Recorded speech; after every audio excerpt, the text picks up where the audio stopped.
ਸੋ ਸਾਡਾ last topic ਹੈਗਾ ਅੱਜ ਹਾਈਪਰਬੋਲਾ, ਠੀਕ ਹੈ। ਸੋ ਇਹਦੇ ਵਿੱਚ ਵੀ ਕੀ ਹੁੰਦਾ ਹੈ, ਇਹ hyperbola is the set of all points in a plane whose distances from a fixed point and their distances from a fixed line in the plane bear a constant ratio। Same ਉਹੀ ਚੀਜ਼ ਆ ਕਿ ਇੱਕ ਕੋਈ fixed line ਹੋਣੀ ਆ, ਠੀਕ ਹੈ, ਇੱਕ ਕੋਈ ਫਿਕਸ ਪੁਆਇੰਟ ਹੋਣਾ, ਇਹਨਾਂ ਦਾ ਡਿਸਟੈਂਸ ਸੇਮ ਹੋਏਗਾ, ਠੀਕ ਹੈ। ਜਦੋਂ ਇਲਿਪਸ ਕਰਦੇ ਸੀ ਉਹਦੀ ਸ਼ੇਪ ਇੱਦਾਂ ਬਣਦੀ ਸੀ, ਠੀਕ ਹੈ। ਇਹਦੀ ਸ਼ੇਪ ਆਪੋਜ਼ਿਟ 'ਚ ਬਣੀ। ਆਪੋਜ਼ਿਟ 'ਚ ਕਿਉਂ ਬਣਦੀ ਆ? ਬਿਕੋਜ਼ ਜਿਹੜੀ ਕੌਂਸਟੈਂਟ ਰੇਸ਼ੀਓ ਹੋਣੀ ਨਾ, ਦਿਸ ਇਜ਼ ਗ੍ਰੇਟਰ ਦੈਨ 1, ਇਹ 1 ਤੋਂ ਵੱਡੀ ਹੋਣੀ ਆ। ਜੇ ਸੇਮ ਡੈਫੀਨੇਸ਼ਨ ਚੱਲਣੀ ਆ, ਬਟ ਜੇ ਰੇਸ਼ੀਓ ਲੈਸ ਦੈਨ 1 ਹੋਈ ਤਾਂ ਉਹ ਇਲਿਪਸ ਬਣ ਜਾਣਾ, ਜੇ ਰੇਸ਼ੀਓ ਗ੍ਰੇਟਰ ਦੈਨ 1 ਹੋਈ ਤਾਂ ਉਹ ਹਾਈਪਰਬੋਲਾ ਬਣ ਜਾਣਾ। ਤੇ ਇਹ ਜਿਹੜਾ ਅਸੀਂ ਰੇਸ਼ੀਓ ਹੁੰਦੀ ਆ ਉਹਨੂੰ ਅਸੀਂ ਬੋਲਦੇ ਨੇ eccentricity and the diagram is called hyperbola. Hyperbola ਹੁਣ ਕਿੱਦਾਂ ਦਾ ਹੁੰਦਾ? ਦੋ ਤਰ੍ਹਾਂ ਦੇ ਹੁੰਦੇ ਆ। ਇੱਕ ਹੁੰਦਾ ਹੋਰੀਜ਼ੋਂਟਲ ਹਾਈਪਰਬੋਲਾ, ਜਦੋਂ ਅਸੀਂ ਇਹਨੂੰ ਕੱਟ ਕਰਨਾ ਹੈਗਾ ਐਕਸ ਐਕਸਿਸ ਦੇ ਇਕੁਅਲੀ ਹੋਣਾ ਦੋਨੇ ਪੋਰਸ਼ਨ, ਠੀਕ ਹੈ। ਤੇ ਇੱਕ ਹੁੰਦਾ ਵਰਟੀਕਲ ਹਾਈਪਰਬੋਲਾ। ਵਰਟੀਕਲ ਹਾਈਪਰਬੋਲਾ ਮਤਲਬ ਇੱਦਾਂ, ਜਦੋਂ ਵਾਈ ਐਕਸਿਸ ਤੇ ਦੋਨੇ ਸ਼ੇਪਸ ਬਣਨੀਆਂ, ਠੀਕ ਹੈ। ਸੋ ਇਹਦੀ ਇਕੁਏਸ਼ਨ ਕੀ ਹੁੰਦੀ ਆ? ਇਕੁਏਸ਼ਨ ਹੁੰਦੀ x square by a square minus y square by b square is equal to 1, ਠੀਕ ਹੈ। ਹੁਣ ਇਹਦੇ ਵਿੱਚ ਜਿੱਦਾਂ ਆਹ ਟਰਮ ਆ, ਦੇਖੋ ਜਿੱਦਾਂ ਉਹਦੇ ਵਿੱਚ ਫੋਕਸ ਹੁੰਦਾ ਉਹਦੀ ਸੇਮ ਇਹਦੇ ਵਿੱਚ ਫੋਕਸ ਹੋਣਾ। ਫੋਕਸ ਉਹਦੇ ਵਿੱਚ ਵੀ AE0 ਹੁੰਦਾ ਸੀ ਜਦੋਂ ਇਹ ਗੱਲ ਕਰਦਾ ਪਿਆ ਹੈਗਾ ਆਪਣੇ ਹੋਰੀਜ਼ੋਂਟਲ ਹਾਈਪਰਬੋਲਾ ਦੀ, ਠੀਕ ਹੈ, AE0। ਤੇ ਜੇ ਇਹੀ ਵਰਟੀਕਲ ਹੁੰਦਾ ਫਿਰ ਫੋਕਸ ਹੋਣਾ ਸੀ 0 AE, ਠੀਕ।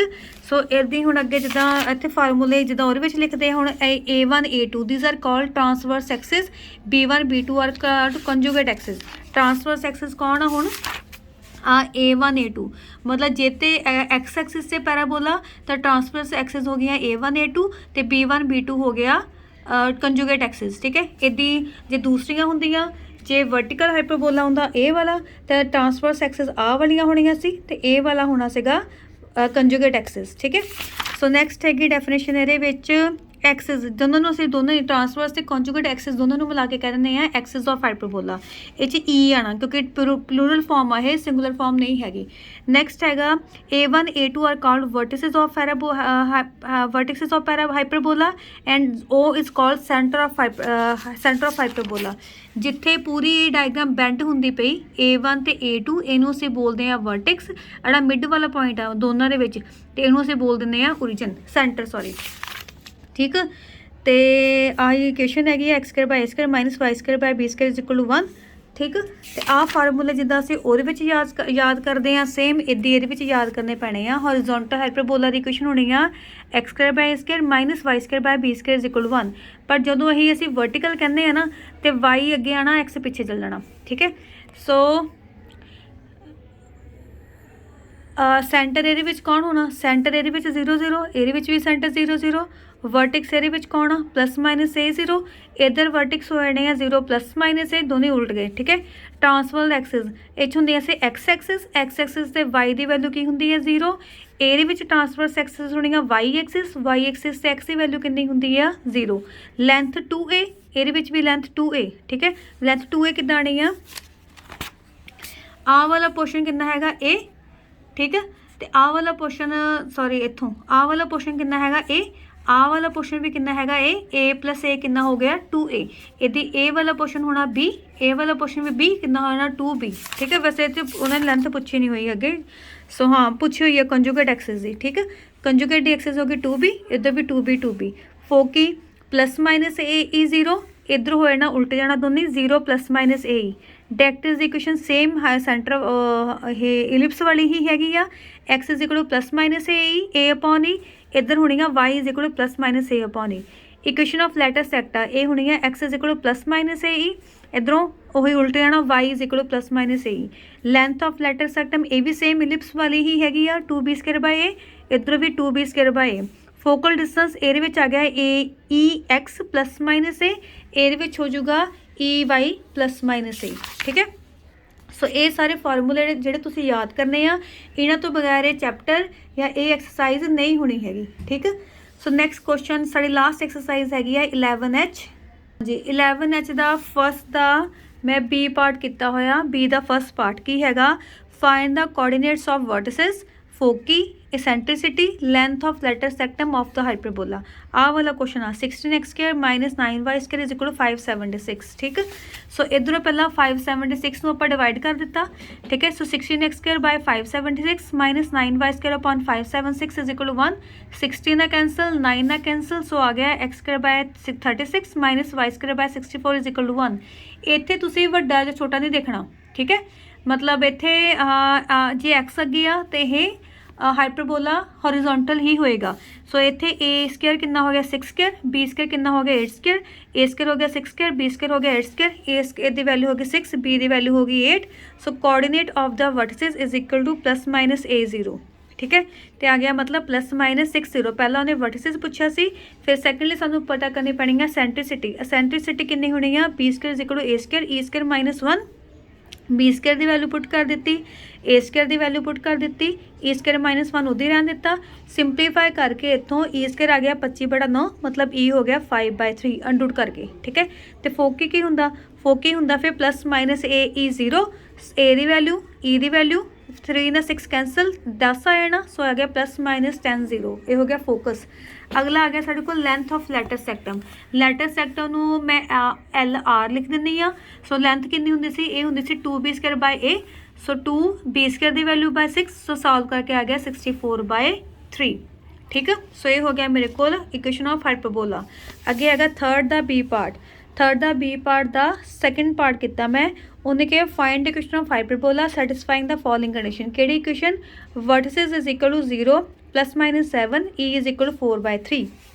हुण देखो पहला 0 आ तो बी वाली पोजीशन ते ना, ਇਹਦਾ मतलब है वर्टिकल हाइपरबोला। सो y की वैल्यू अगे आनी है तो x की पिछे आनी है। सो इत्थे की इदा हो गया हुण vertices equal to plus minus 7। So comparing it with 0 plus minus a की वैल्यू आ गई 7। एसेंट्रिसिटी का फार्मूला होंदा b² is equal to a², e² minus 1, b² सानू पता नहीं, a² की वैल्यू आनी है 49, किदा आया 7 का स्केयर करके, a² की वैल्यू पुट कर दी। सो b² हो गया 49, इत्थों मैं एलसीएम ले लिया 7/9, b² की वैल्यू आ गई। सो इक्वेशन ऑफ हाइपरबोला की होंदी है, अच्छा इक्वेशन ऑफ हाइपरबोला इत्थे मैं गलत लिख दिता। इक्वेशन ऑफ हाइपरबोला होंदी सी y² by a² minus x² by b² is equal to 1। So y² by a का स्केयर मतलब 7 का स्केयर आ गया, x² by b² ji C value कटी लिख दी। दोनों चो 49 9 ऊपर चल गए, दोनों मल्टीप्लाई करके 343 आ गया is equal to 1। So which is the equation of required hyperbola. ठीक है, अगला क्वेश्चन हैगा एदा ही डी पार्ट किया होया, डी दा फर्स्ट पार्ट। डी दा फर्स्ट पार्ट की हैगा, इत्थे सानू फोकस दिता होया प्लस माइनस 40, लैटर सैक्टम दिता होया 12। ठीक है, सो हुण फोकस की हुंदा सी, फोकस हुंदा प्लस माइनस, अच्छा इत्थे मैं हुण गलत कर दिता क्योंकि फोकस ਇਹਦਾ आंसर मैं देखा नहीं, एक मिनट क्योंकि ये क्वेश्चन गलत हो गया है, मैं दोबारा कर देंदी हाँ।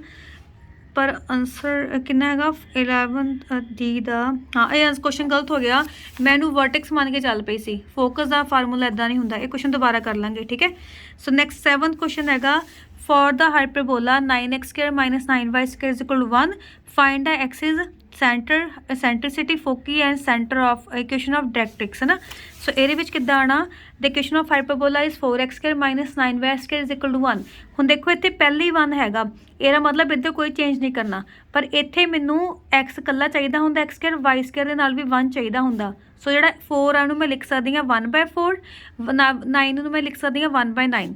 सो आ मेरे को ये हो गया 1/2 का होल स्केयर, इधर हो गया 1/3 का होल स्केयर, a² हो गया 1/4, b² हो गया 1/9। ठीक है, इतों मैं पहला सेंट्रिसिटी पता करूँगी की हुंदा formula, b² is equal to a², e² minus 1, b² की वैल्यू पुट कर दी, 1/4 इधरों a की वैल्यू पुट कर दी है। ठीक है, तो इतों मैं सब तो पहला e की वैल्यू कर ली, e कितना आ गया √13/3। सो वर्टिसेस ऑफ वर्टिसेस किहड़े हुंदे आ, वो हुंदे plus minus a0, Sidhi a की वैल्यू पुट की, फोकी हुंदी है प्लस माइनस e0। ठीक है, सो आ गया। अच्छा इत्थे देखो हुण x अगे है ना, ਇਹਦਾ मतलब है हॉरिजॉन्टल पैराबोला हाइपरबोला। सो इत्थे मैं a की वैल्यू तो e की वैल्यू पुट कर दी। ठीक है, एक्सिस उन्हें पूछिया सी, एक्सिस होंदियां y is equal 0, x is equal 0, centre हुंदा 0 0 ही। ठीक है, क्योंकि नॉर्मल आ, क्योंकि असीं x चो भी नहीं कुछ माइनस करते पे तो y चो भी नहीं कुछ माइनस करते पे। इक्वेशन ऑफ डायरेक्ट्रिक्स होंदियां x is equal plus minus a, सीधा फार्मूले अप्लाई किए हुए आ, तो इत्थे a तो e की वैल्यू पुट कर दी तो आंसर आ गया। ठीक है, हुण जिहड़ा क्वेश्चन साडा नहीं से होया वो कर लैंदे आ।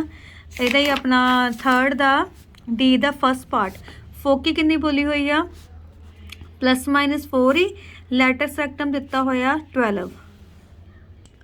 ਸੋ ਇੱਥੇ ਕੀ ਹੋ ਗਿਆ ਸਾਡੇ ਕੋਲ ਇਸ ਕੁਐਸਚਨ 'ਚ ਫੋਕਸ ਦਿੱਤਾ ਸੀਗਾ +-40 ਸੋ ਇਹਦਾ ਮਤਲਬ AE ਕਿਹਦੇ ਬਰਾਬਰ ਹੋ ਗਿਆ 4 ਦੇ। ਲੈਟਰ ਸੈਕਟਮ ਹੁੰਦਾ 12। ਲੈਟਰ ਸੈਕਟਮ ਦਾ ਫਾਰਮੂਲਾ ਕੀ ਹੁੰਦਾ 2b²/a = 12 ਹੈ ਨਾ। ਇੱਥੋਂ b² ਦੀ 2 ਦੇ ਨਾਲ 12 ਕੱਟ ਹੋ ਗਏ b² ਆ ਗਿਆ 6a। ਐਸੈਂਟ੍ਰਿਸਿਟੀ ਹੁਣ ਕੀ ਹੁੰਦੀ ਸੀਗੀ ਉਹ ਹੁੰਦਾ b² = a² e² - 1 ਸੋ b² ਨੂੰ ਮਲਟੀਪਲਾਈ ਕਰਤਾ a² e² - a²। ਠੀਕ ਹੈ ਸੋ b² ਦੀ ਵੈਲਿਊ ਇੱਥੇ ਅਸੀਂ ਕੱਢੀ ਹੋਈ ਆ ਕਿੰਨੀ ਕੱਢੀ 6a ਆ ਗਈ। AE ਦੀ ਵੈਲਿਊ 4 ਹੈਗੀ ਸੋ ਇੱਥੇ ਆ ਜਾਊਗਾ 4 ਦਾ ਸਕੁਅਰ a² ਉੱਧਰ ਉਹਦੀ a² ਇੱਧਰ ਆ ਕੇ ਪਲੱਸ ਹੋ ਗਿਆ ਆ 4² 16 ਇੱਧਰ ਆ ਕੇ ਮਾਈਨਸ ਹੋ ਗਿਆ। ਇਹ ਇਕੁਏਸ਼ਨ ਬਣ ਗਈ ਮੇਰੇ ਤੋਂ ਕੁਆਡਰੇਟਿਕ ਇਕੁਏਸ਼ਨ। ਸੋ 6a ਨੂੰ ਮੈਂ ਲਿਖ ਸਕਦੀ ਹਾਂ 8a - 2a। ਸੋ ਇਹਨੂੰ ਸਿੰਪਲੀਫਾਈ ਕਰਕੇ a ਦੀ ਵੈਲਿਊ ਇੱਕ 2 ਆ ਜਾਣੀ ਇੱਕ a ਦੀ ਵੈਲਿਊ -8 ਆ ਜਾਣੀ ਹੈ ਨਾ। b² ਹੁਣ ਇੱਥੇ b² ਪਤਾ ਕਰ ਲੈਣਾ b² ਸੀਗਾ 6 × a ਮੇਨ 6 × 2 12 ਆ ਜਾਣਾ। ਇੱਧਰ ਦੂਸਰੇ ਪਾਸੇ ਦੇਖਾਂਗੇ ਜੇ ਮੈਂ -a ਪੁੱਟ ਕਰੂੰਗੀ b² ਇੱਕ ਇਕੁਅਲ ਹੋ ਜਾਣਾ 6 × -8 ਮਤਲਬ -48।